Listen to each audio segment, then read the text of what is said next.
everybody doing? Is everybody's very conservative in New York? Christopher Wright, here to present you with none of my momentous walk and talk videos. What's today's walk and talk going to be about? Where I'm here in Brooklyn, New York, as you guys see. Pretty quiet in the city today. See the playground over here is pretty much shut down. Got locked off. The basketball rims taken off the court and everything, so nobody can be out here playing around. None of that. So pretty quiet day today. But the reason why I'm doing this walk and talk video is to speak about just the COVID-19, give you guys an update what's going on here in the city. I don't know if you guys have heard or not, but when I did my last video, it was pretty much to do like I filmed the hospital and show people what was going on. The reason why I did that video was because to show people in New York, this is not a pandemic going on. We're not living in a war zone or anything crazy like that. This is just what's happening. The ambulance were there. There weren't people lined up outside, because if you go by the mainstream media, you'll think there's a war zone going on in New York right now when it comes to COVID-19, and it's not that case. So that was the main reason why I wanted to do that. And I'm not going to continuously just film hospitals. It's a film your hospital movement, hashtag film your hospital, for those who want to go out there and see videos. I don't want to disrupt people's, because it's really going on here. COVID-19 is a real thing. People are really dying from this.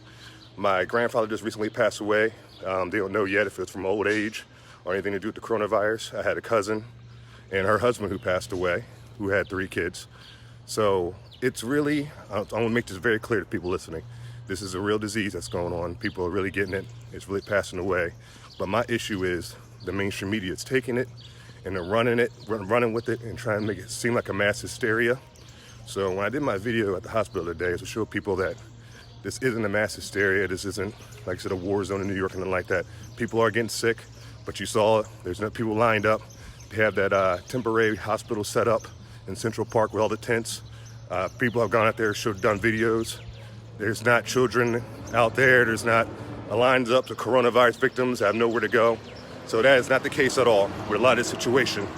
And so I just want to let people know, that's what's going on. So that's why I decided to film the hospital out there in my last video. But for future videos, I'm not going to be focusing on that. Just going to be focusing on keeping you guys updated what's going on right now.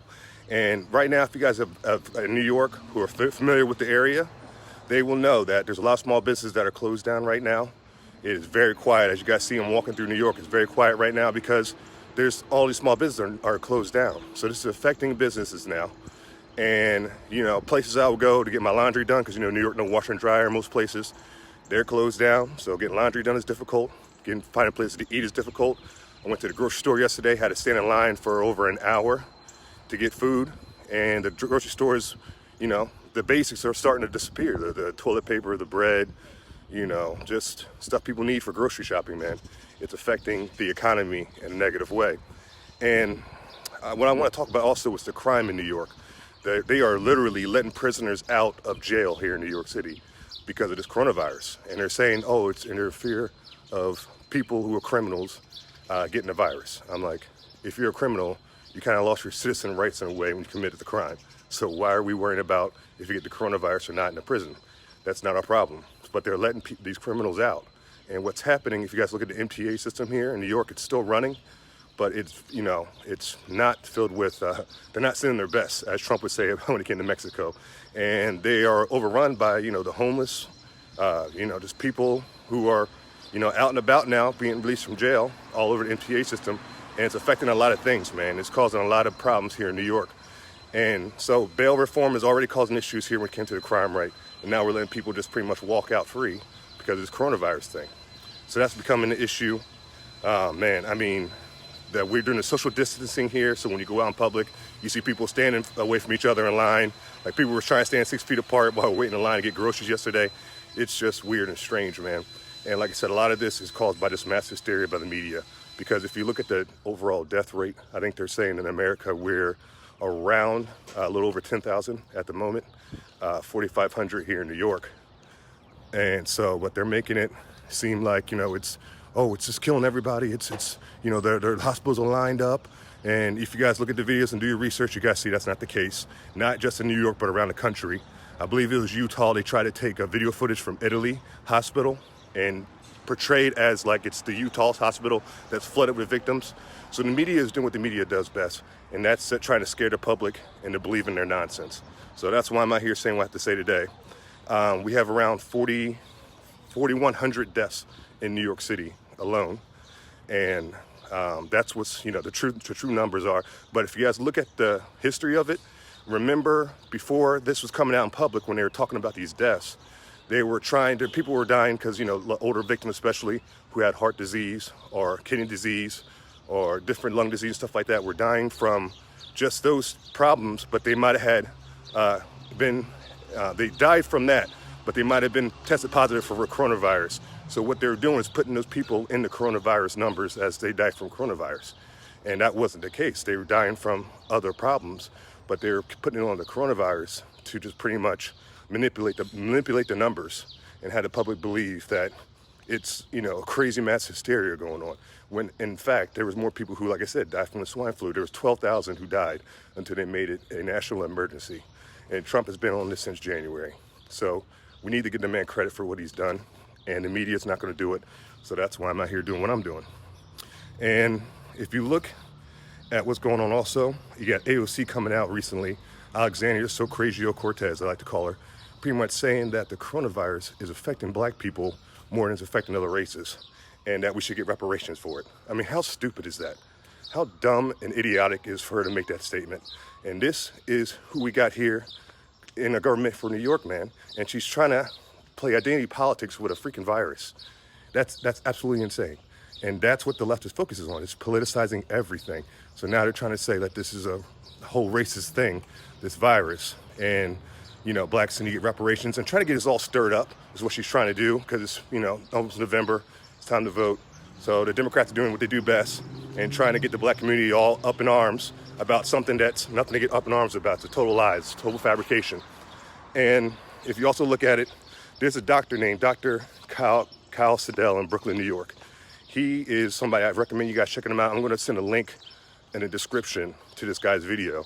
And he's talking about corona. And what he says is so important, because he says this virus, it's not a viral pneumonia, but a viral disease that resembles high altitude sickness.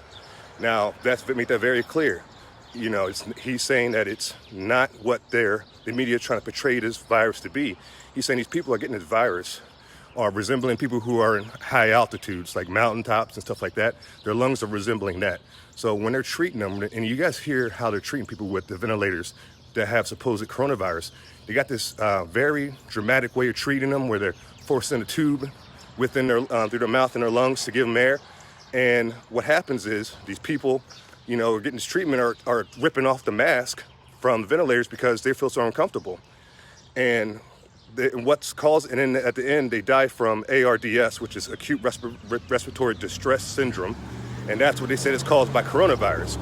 But what he's saying is what's causing that for these people is this very aggressive way of treating this supposed COVID-19 virus with this system. It's what's causing that damage. And that's how they're dying from that disease. It's not the disease itself, but how the people are treating the disease. So that number, again, is manipulated. I talked about the deaths earlier. It could be manipulated because the way they're treating these people with supposed COVID-19 is totally wrong, and it's causing more harm than good. So, this is New York City, people here. This is the very bluest state in all of America. And look how they're treating this COVID-19 issue. They're treating it and politicizing it, and they don't care if human lives are lost as long as they get support and they get their votes. And that is such a problem here in New York City, man. And people need to talk about it, man. This is what's really going on. And people have been asking me, Chris, what do you think? Do you think this has something to do with 5G? 5G is coming out. Is that something that's causing this? Could be issue. I'm not going to speak on that too much because I'm not 100% sure on all the details of 5G. All I know, I've heard it's the same radiation as a microwave within a phone, but it has a lot less power. So that's why it doesn't spread like a microwave being wide open in your pocket. So that's all I really know about that. I'm not trying to say that's the case, but just keeping my eyes peeled, be aware of everything that could possibly be going on. That could be an issue as well. But Trump has got 3 medications passed that through CDC that he's trying to get to the public that's supposed to help people with the supposed coronavirus problem going on, and people have taken it, have gotten positive results. I don't know all three of the names. I know one's like hydroxyquine or something like that. The people that ate the fish food because they thought they had it in there and died. Those people, that same drug name, he's trying to get passed to the public. So Trump is doing all he can, his best efforts, man, to get this, help out the American public with what's going on here. I mean, he looks like he's losing lack of sleep. He's barely sleeping, staying up at all kinds of hours to do these press conferences to give us detailed information. So I think he's doing a great job. But my issue I'm worried about is Dr. Anthony Fauci. I gave the man credit in the past because he seemed like he was, helping out the administration. But the more I see him and the more he carries himself, the more I'm just curious about him, man. And I'm going to ask you guys, what do you think? What do you guys think of Dr. Anthony Fauci? Please comment below and your opinions, because I'm very curious to hear what you guys got to say. I feel that he is, when President Trump was doing these press conferences, he was coming out, saying, hey, this is the Wuhan virus. This is not going to be a big issue. We're going to take care of it. And Dr. Anthony Fauci was kind of in his ear saying, oh, don't call it that. It's going to cause all these deaths in America, and it's going to be like Pearl Harbor all over again.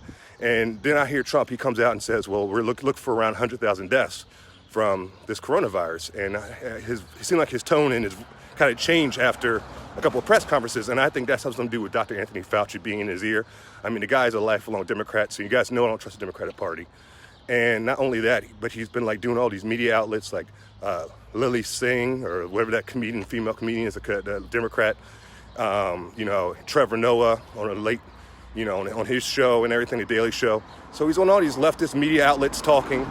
And I first said that's a good thing, at least could get the left off your back, off the Trump's back, because if they didn't have somebody to talk to them, they'll think that, Christian Pence is just destroying the whole country by being a God-fearing man.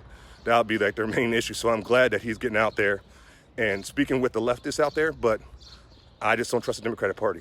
I don't trust the mainstream media. I don't trust the Democratic Party, and I don't trust China. And you can put that in whatever order you like, but I don't trust none of them. And this guy, to me, represents what I don't trust, and he's in Trump's ear.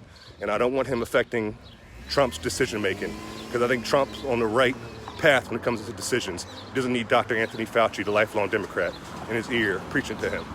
So that's how I feel on that matter. And the good news as well, patients who require hospitals are down, hospital beds are down for the first time in a week. And not only that, but the death count has declined for the first time in the last couple of days than it has in New York City since this whole issue has started. So we could have possibly seen the peak, and now we're heading, past that now. We're heading towards the decline of this whole issue, and I'm hoping there's a light at the end of the tunnel, because more than anything, we needed our economy back, man. We need to get back to work. You guys can't really tell, man, but it's not easy, man. I'm looking kind of rough with the beard and everything like that. I need a haircut, man. Haven't worked in a month almost, man, and it's just giving me some serious cabin fever, and I can see what that term really means now, just being locked up in the house. So I get out, I'm about to go for my run. You guys know I do my morning runs. So I want to do it before I did my video, because I'm out of breath a lot of times when I do a video. So I'm about to do my morning run, get my workout in. I'm out and about. I'm still grocery shopping. No mask and no gloves. Like I said, faith over fear. You guys know how I roll, man. Faith over fear. So I'm not going to live my life just masked and gloved up, and not telling other people not to do that. If that makes you feel safe, if that thinks you protect your family, do what you got to do. You know what I mean? But you guys see New York right now. Look at this. You got the basketball rims ripped off the court and everything, man. You don't see people. You see a couple people out and about, but a lot less than usual. You know what I mean? So this is New York. This is what's going on here. But, I want people to, do the best what they can to protect themselves, protect their family. I'm keeping the Trump administration in my prayers. I'm keeping my fellow patriots out there in my prayers, because we're going to get through this as a country. And when we bounce back, we're going to bounce back stronger than we ever been. And I know that because, as a 36 years in this, dealing with this country, 5 years in another country on a military base, I know this country is just a fighting, tough country, and we always bounce back, and we always become better when we bounce back. And that's what's going to happen. So like always, thank you for everybody out there listening. God bless everybody out there listening, and God bless these United States of America. Peace out.